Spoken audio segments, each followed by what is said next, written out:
Hello friends, welcome to Harish kitchen. இன்றைக்கி நம்ம என்ன பார்க்க போகிறோம் அப்படின்னா மட்டன் சுக்கா தான் பார்க்க போகிறோம். ஸோ குக்கரில் வந்து எண்ணெய் ஊற்றிக்கிறேன். கொஞ்சம் அதிகமாகவே எண்ணெய் விட்டுக்கலாம் அதுக்கப்புறமா சின்ன வெங்காயம் கொஞ்சோண்டு போட்டுக்கணும் பொடியாக நறுக்கி. அதுக்கப்புறம் பூண்டு வந்து சின்னதாக நறுக்கி போட்டுக்கணும்.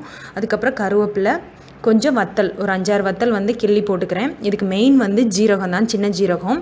ஸோ அது கொஞ்சம் அதிகமாக போட்டுக்கலாம், நல்ல ஃப்ளேவர் கொடுக்கும். நல்லா மிக்ஸ் பண்ணி விட்டுறலாம்.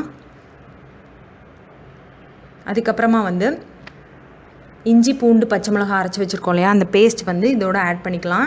பச்சை வாடை போகிற வரைக்கும் நல்லா மிக்ஸ் பண்ணி விட்டுறலாம். அதுக்கப்புறம் கொஞ்சம் கரம் மசாலா, கொஞ்சம் மட்டன் மசாலா, அதுக்கப்புறம் கொஞ்சம் வந்து ரெட் சில்லி பவுடர் போட்டுக்கலாம். நல்லா மிக்ஸ் பண்ணி விட்ருவோம். நல்லா மிக்ஸ் ஆயிடுச்சு, எண்ணெய் பிரிஞ்சு வந்துருச்சு. இப்போ இது கூட வந்து பொடியாக கட் பண்ணி வச்சுருக்க மட்டனை ஆட் பண்ணிடலாம். இதுக்கு தேவையான அளவு உப்பு ஆட் பண்ணிக்கிறேன். நல்லா மிக்ஸ் பண்ணி விட்டுருவோம்.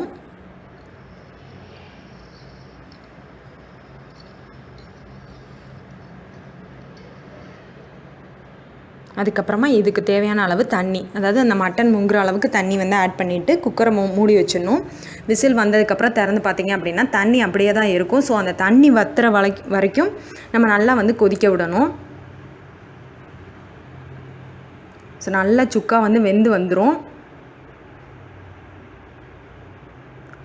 தண்ணி பூராமே வற்றி எண்ணெய் பிரிஞ்சு வெளியே வரணும். அது வரைக்கும் நம்ம வந்து வெயிட் பண்ணணும். இப்போ கொஞ்சம் தண்ணி இருக்குது. பாருங்கள், நம்மளுடைய மட்டன் சுக்கா ரெடி ஆயிடுச்சு.